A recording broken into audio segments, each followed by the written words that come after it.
Hey everybody, Stippling Vaughn, and I'm a little upset today.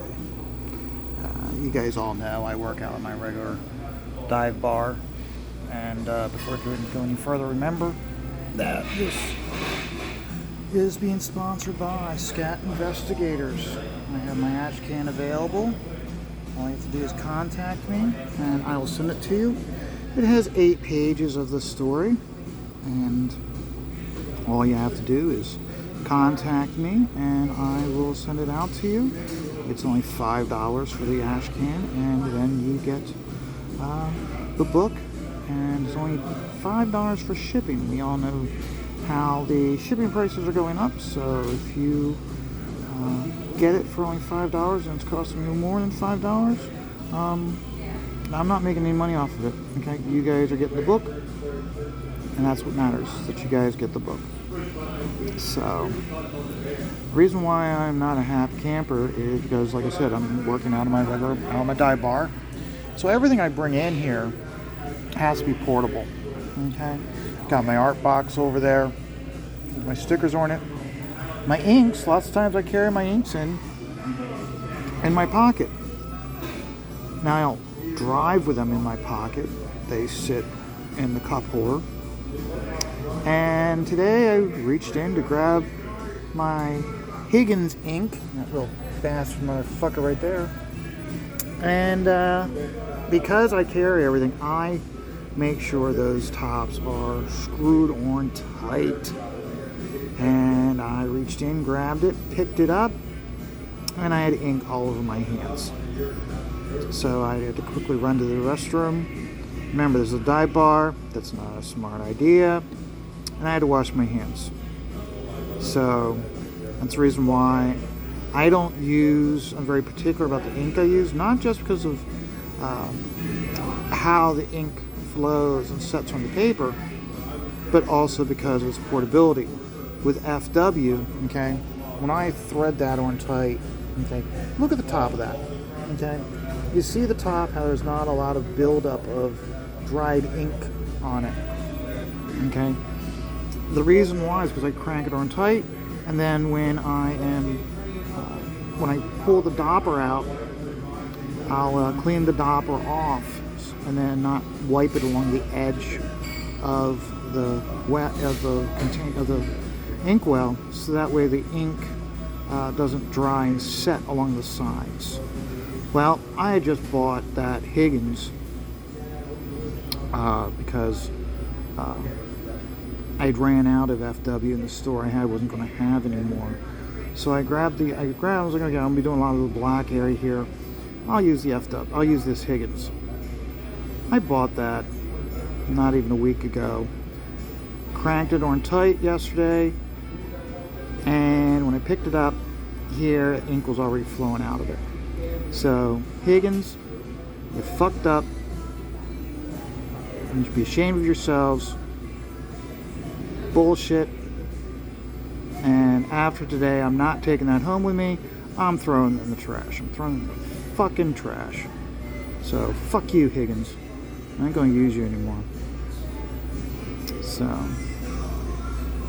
and topic of conversation today is Rob Liefeld. Rob Liefeld came out with a post yesterday about how he's been giving he was working with new talent, and how he had a project that he pretty much had to scrap, and that the pages that were worked on will never see the light of day. And it reminds me of John Malin. John Malin said the same thing when he was talking about how Graveyard Shift 3 was delayed so long. The reason why he had the variant campaign was because he had to start fresh, because he'd hired an artist, and from what I understood from what John Malin said, it wasn't about the fact that the art wasn't up to snuff. Actually, yeah, he did say the art wasn't up to snuff. The art wasn't up to snuff, and that the person he had commissioned to do the pages was going out and posting them online. And he was like, no, you don't have a right to do that. That's my artwork. You can't be going posting that work online. He said those pages will never see the light of day. Remember, John Malin was hired and worked for Rob Liefeld, which is part of the subject that Rob Liefeld had when he was saying how he was working with a bunch of millennial and Gen Z artists and how they wouldn't accept criticism and how he spoon-fed the information to them. All they wanted to do was argue with him. And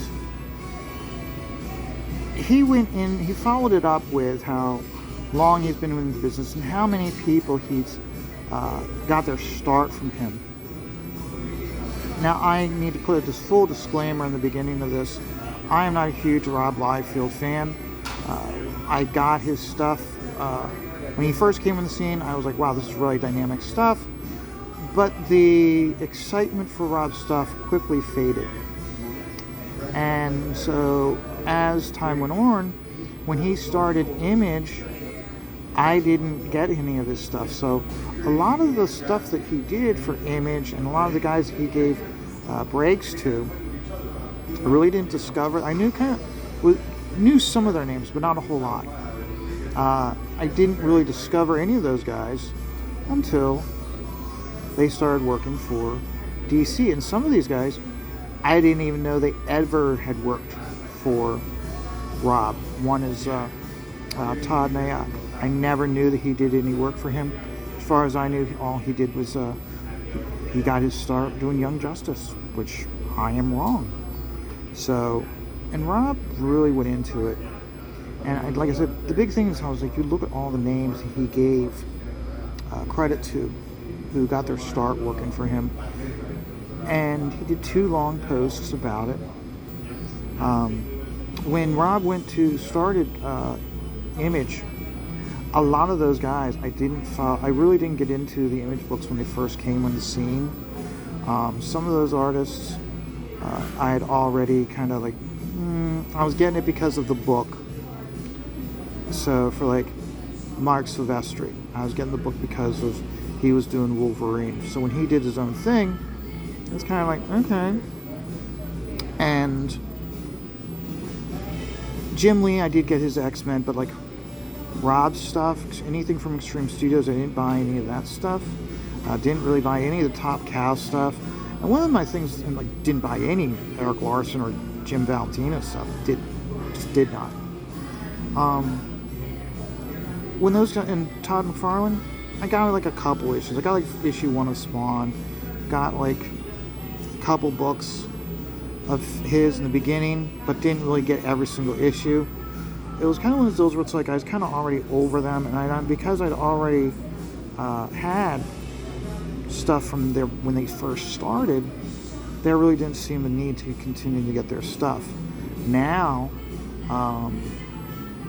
I am enjoying their stuff. I know when I go to shows, lots of times I'll go and I'll look at the quarter boxes, the 50-cent boxes, and I'll come across some Image stuff, and I'm like, yeah, let me give it a shot, and I'll go back and like, wow, this is really dynamic. But one of the things I noticed, the reason why I really also wasn't a big fan of the Image stuff is that it was all knockoffs of the X-Men, and like what made the X-Men different was they had Wolverine, who was like the complete badass character, but Marvel didn't try to put a badass character in every single one of their books. Well, when they started Image, every single one of them had to have their own Wolverine badass looking character, or the whole team was made up of like had a Wolverine badass attitude, which quite honestly I was kind of like there already is a Wolverine. Why do I need to look at your version of a Wolverine? So again, this is the reason why I really did not buy a whole lot of the Image stuff when it first came out.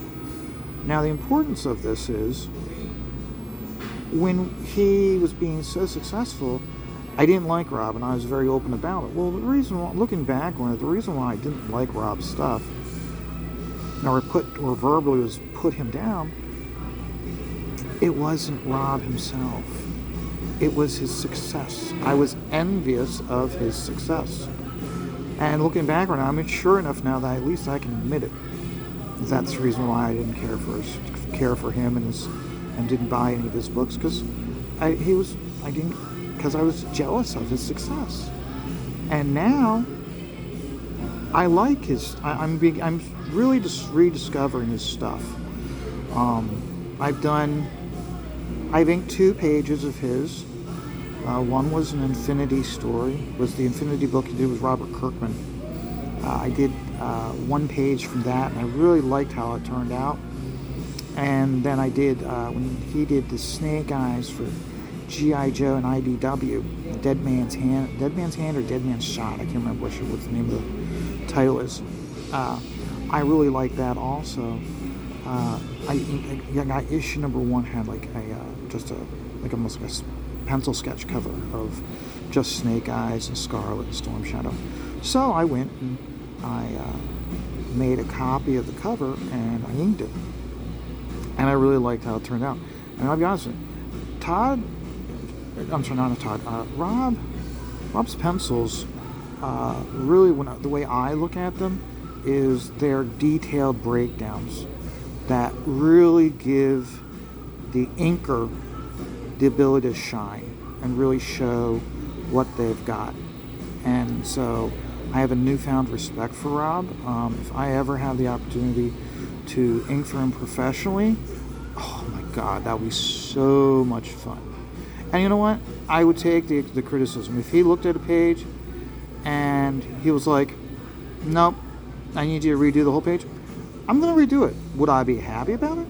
Fuck no. I'm going to be pissed. But I'm going to do it because he's given me an opportunity that will benefit me so much. And that's the thing that these kids don't seem to understand. Now, the importance with his remarks was, what started is he said he had to let a significant number of new talent go. He didn't say all. Okay? And then when he did his follow-up post where he was listing all the people who have had successful careers since the days of Extreme Studios, he goes all the way through. He says, lists the entire group of Norm Ratmund and Danny Meeke, Dan Frago. You guys know all those names, okay? And he lists all of them. Then he says how in the 90s he brought in New Talent, where he mentions John Malin and Matt Yackey. And then lastly, the group that helped him relaunch Prophet Remastered. And he listed three new guys. One of them was Rob Willis. And the importance is, he didn't say all, he said a number, which means there are still some people out there that are willing to learn from Rob and understand the significance of being given a break by him. And he even stated in his one post how an editor that he did not like pulled him aside in the early 2000s at Comic-Con, San Diego, and congratulated him on the work ethic he distilled in his talent. That not a single one of them will ever missed a deadline. Okay? 2 key things on that. Okay? A, work ethic. He instilled work ethic into his talent not to miss deadlines and to produce the best stuff they had within the time frame that they were given. The second is, he said he did not like this editor, but he was grateful of receiving such a compliment from this individual. And Rob didn't actually say it. He didn't say the specific words.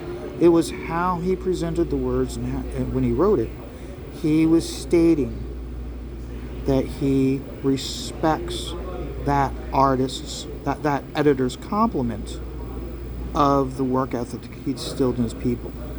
Okay? Remember, I'm working at a bar, dive bar. Okay? I used to work here on Saturday nights all the way till closing, just stippling away, listen to the live music. And there were people, keep in mind, you don't get along with everybody in life, okay? There were people that didn't like me, okay? But there were those that didn't like me that would come up to me at the end of a Saturday night, drunk off their fucking ass, and they'd be asking me to give them a ride home. And I would say yes.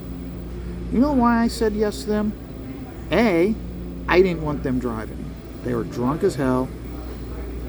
And I could have been an asshole and I could have said, get yourself a fucking Uber. But I didn't. I gave them rides. You know why? Because them coming up to me, drunk as fucking skunks, okay? And they didn't like me, but they respected me. They respected that I came in here, that I was doing my work, I was not causing problems, and that I was the one that they knew that they could trust to get them home.